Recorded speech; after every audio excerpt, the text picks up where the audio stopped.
This is Global Entrepreneurship Week, so right around the world there is a global celebration of all things enterprise. We thought we would put together a really unique pitching competition. You're going to hear from 6 of those teams tonight who are our finalists, who are going to tell you their stories. They're really great businesses, they're really great business ideas. I want to know that you've not only got a great idea, but that you can communicate it, because that is going to be so important over the next stages of your journey. When you're trying to bring on board team members, when you're trying to bring on board early customers, when you're looking for investment, you're going to need to be able to communicate with clarity and with conviction what it is that you're doing. The piece I'm looking for particularly is the resilience piece. So speak to any entrepreneur, anyone who's achieved pretty much anything in this life, and they're almost always going to talk about the grit that was involved. Clarity of thinking, a really compelling message. It's got to be relevant to today's business world. And I think just an indication that you're loving it and really enjoying and really into what you do. You do want to see the belief. You want to see that I'm going to go out and crush you. And the slightly ruthlessness of it as well. So I do like to see a little bit of belief. Yeah, a little bit of a ruthlessness to it, that's in a nice way, but I'm still going to crush you. Albos Pazogi and Eleanor Macintosh are our 2 finalists. Do come up on stage, guys. You've got a big round of applause. Toilet paper. It's been the same for over 100 years. Isn't it time for an upgrade, guys? It's been all over the media in the past month about how using toilet paper alone is unhygienic for you. And 14% of wet pipe users have figured this out and started using wipes. But that's a huge issue. Wipes aren't flushable. Thames Water estimate they have to unblock a sewer because of them every 7.5 minutes. Well, we've created Twipes, antibacterial toilet paper wipes that come on a roll encased in a recyclable plastic case so they don't dry out. Twipes' key feature is that we break down in just 3 hours.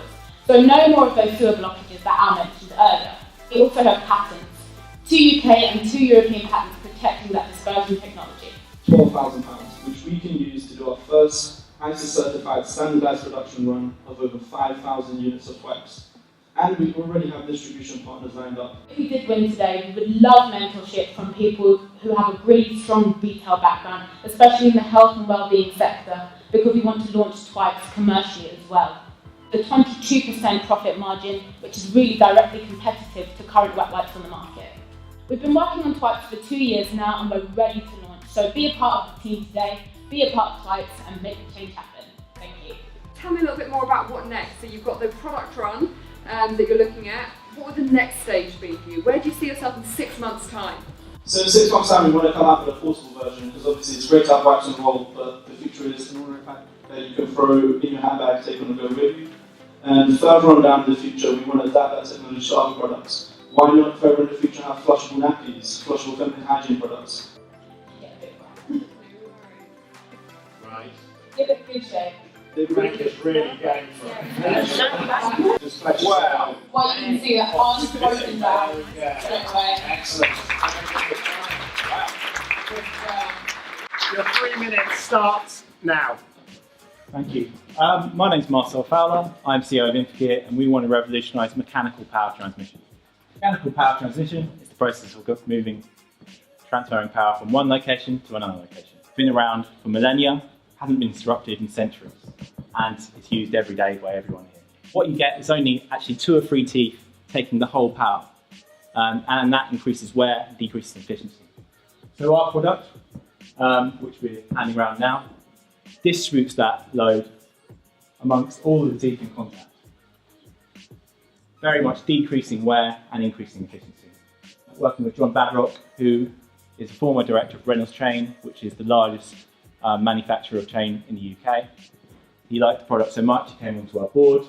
The market and the size markets are significantly big, and that's why we've decided to focus specifically on the automotive chain market. We signed an NDA with JLR, and if we have a 5% license fee, we get a revenue of just over 200k.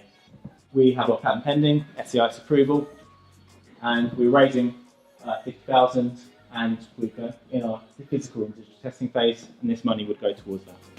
Okay, thank you. Very good. With your POC, what does it actually mean? Okay, so we're having a metal prototype made. It's going to be ready in a couple of weeks, and that's going to be our physical prototype, which we're going to be testing for the physical testing. But are they ordering anything from you, or like when do they? What's the deadline for you to deliver something that then says, "Hey, we're going to order something from you"? So March is the end of the testing date, and then we're specifically going out to those businesses for licensing. And the phone right, we've heard it. Myself, Fowler from Infigure, thanks very much indeed. Excellent. Great pleasure to welcome Catherine Hartley from Haptic House. Big round of applause, please. If music is just organised sound, what role does it play in the landscape of innovation? I guarantee that each and every one of you at some point will have had an experience profoundly enhanced by music. And it's just that, as the universal language, we see an opportunity for music to unite communities and really make an impact. My name is Katie, I'm the founder of Haptic House, an aspiring multifunctional art space with a 3-tiered membership system of artists, advocates and advisors. 1 in 6 people in the UK in the last week have experienced a common mental health problem. So I can vouch firsthand for the role that music and the arts can play in the road to recovery, and we're building a network of creatives who've used their art as a means to get themselves through times of adversity, and the first event is happening tomorrow. Our main project is Algorithm, which focuses on the next generation. £3,000 to enable us to record and produce our curriculum we're developing to enable us to pilot it in schools. It addresses the poor language development and its impact on well-being in children, specifically those seeking asylum. Without effective communication, their learning suffers drastically as a consequence, and we can't expect them to integrate. I was a teacher, so I can vouch for that. We're uniting music education, phonics intervention and community cohesion with a view to accelerate the acquisition and development of the English language in children with an additional language through exposure to and immersion in high quality music. The model, uniting the 3 elements, will take place over 12 weeks. 2 large-scale concerts either side of weekly workshops and assemblies, cross-curricular lesson plans and resources in line with the repertoire and the lessons with the musicians, and weekly meetings held from Haptic House. You've got great naming skills. Algorithm, Haptic House, these are fantastic brands. And a lot about building a business is about building brands, building something that's memorable and that sticks in people's minds. I think you're off to a great start with both of those. My other comment is, I think it's a golden age of members clubs. People want to be connected more than ever before, but the members clubs that are springing up have just really been still quite elitist. We're seeing that change a little bit now with new types of members clubs coming in. So I think you're at the right time for a really interesting idea. But I do think the focus needs to be clearer. And also think about some partnerships, because there could be some great partnerships with, with Albright, which is just opening up their house. There's a whole bunch of other people that I know that are starting membership clubs right now that would really enjoy being part of this, because it would give them a sense of social purpose for something they're already doing. Meg McMahon and Louise Moore. Big round of applause, guys.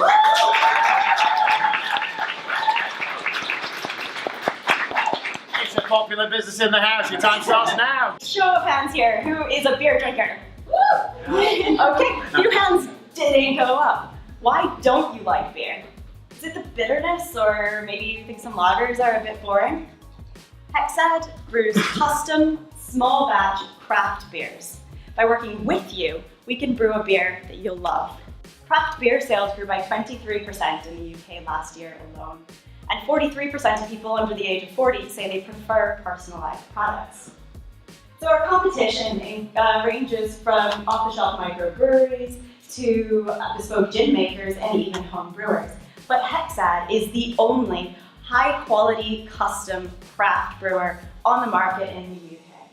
Using our system, we can brew up to 500 bottles at a time. This can be scaled up so that we can have a whole warehouse full of beer, or we can keep ourselves as a small business model. Our longest term goal is to set up our own premises. We want our own space where we can brew and serve beer directly to customers. We also need funding for a stall and for serving equipment so that we can directly sell our beer to our customers. By getting out there to markets and festivals, we can improve both our visibility and our profit margins, and that moves us towards our final goal of the tap room. Thank you. Very good. It's a really cute unique idea that will, I think, definitely capture imagination. But how do you get real scale with it? Well, we think that there's a huge range of markets, from restaurants and cafes that want their own branded beer that's not just like a white label beer that is another brewery's beer, but their own actual, their own flavour. Academic conferences, so some of our interest has been, we've already... Again, the conference is we've already actually brewed for one conference, which was an archaeology conference, and we've got interest for another conference, which is based around Stonehenge and archaeology, and we're thinking of designing an ancient grain beer that kind of ties in with the whole conference. There's also the opportunity to drinks for drilling. Off you go, 3 minutes. Big round of applause. Our product focus is a task management tool that integrates into design software to radically increase designers' productivity. Just recently, I spoke to Brian, a senior designer, who told me about 2 major issues they're having. Firstly, client feedback and requirements are scattered across too many channels, causing him to constantly switch apps, which is wasting his time. And secondly, team collaboration between many designers is difficult because it's unclear who did what and why. This lowers design quality and leads to inconsistencies. For a single designer, this equates to about 45 minutes wasted a day. That's 22.5 days a year.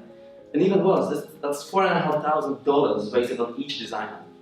Now, with Focus, Brian can instantly see everything in his design software. He can add tasks and notes directly to specific elements. It's kind of like Google Maps for design. The market is big as well. There's over 500,000 designers out there. And even if just 1% of them use Focus, you'll already be making $1 million in revenue.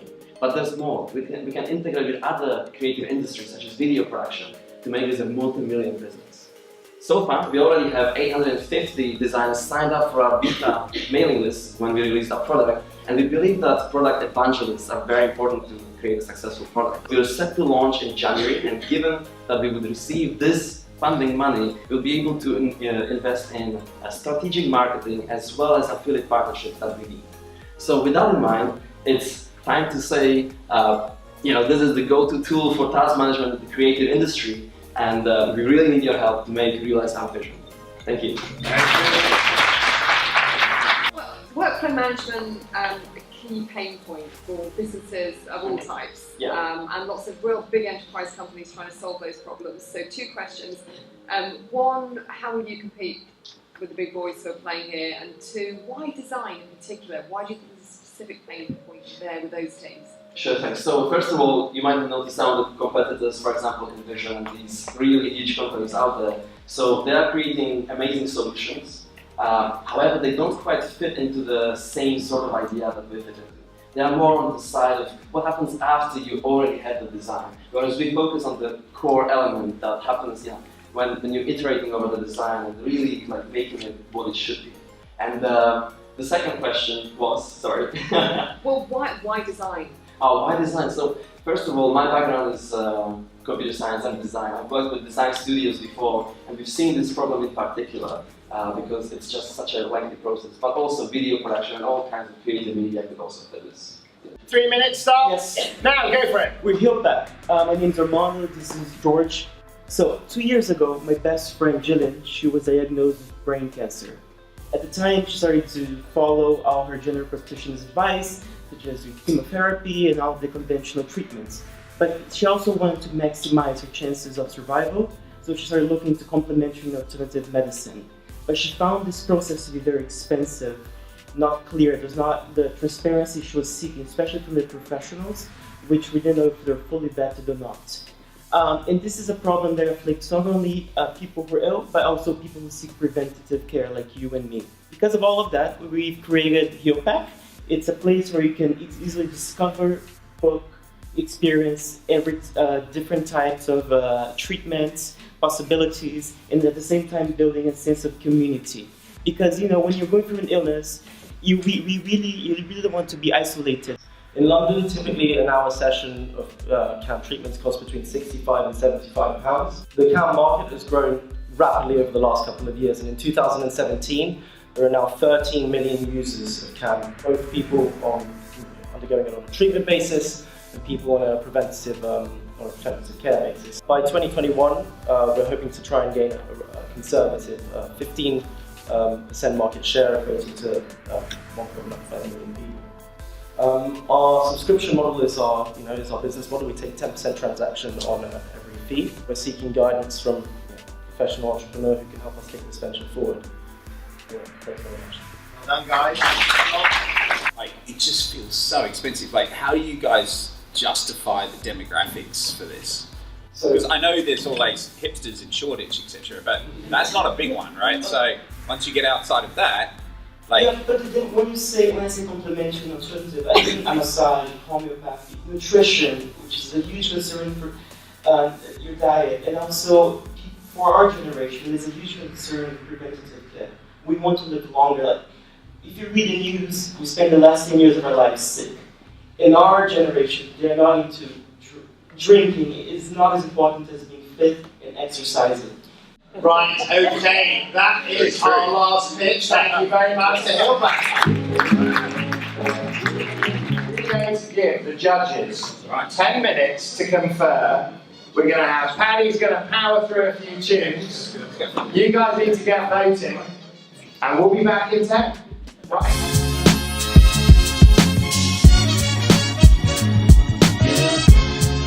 I'd like to welcome Bob Gilworth. Now, we talked about this a year ago, almost to the day, and here we have the very first GradVentures, and it's all been made possible because Bob got behind it and has made tonight absolutely spectacular. I hope we do give him a big round of applause.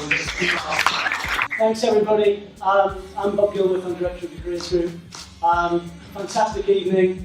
I have to really just do thanks. Thanks first of all, obviously, to MC Michael and to the people who have made this all possible. Obviously to the judges, to the people who also offered prizes through mentorship and meetings, but of course to the stars of the show, which are the businesses themselves, and also really to the people who actually made this happen in a very practical way, which is the fabulous Seven Hills team and our own The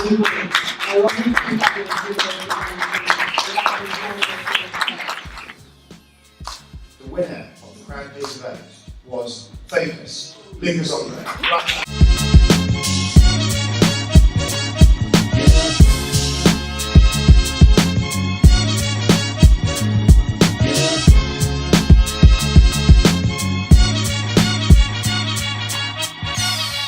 Now the judge's choice for the second prize.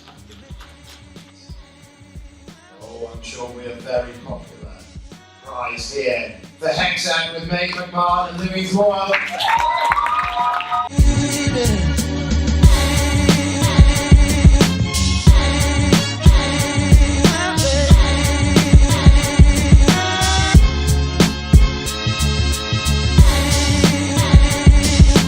It's a great pleasure to tell you that the first prize indeed proved to show that they didn't take any crap, because it is twice!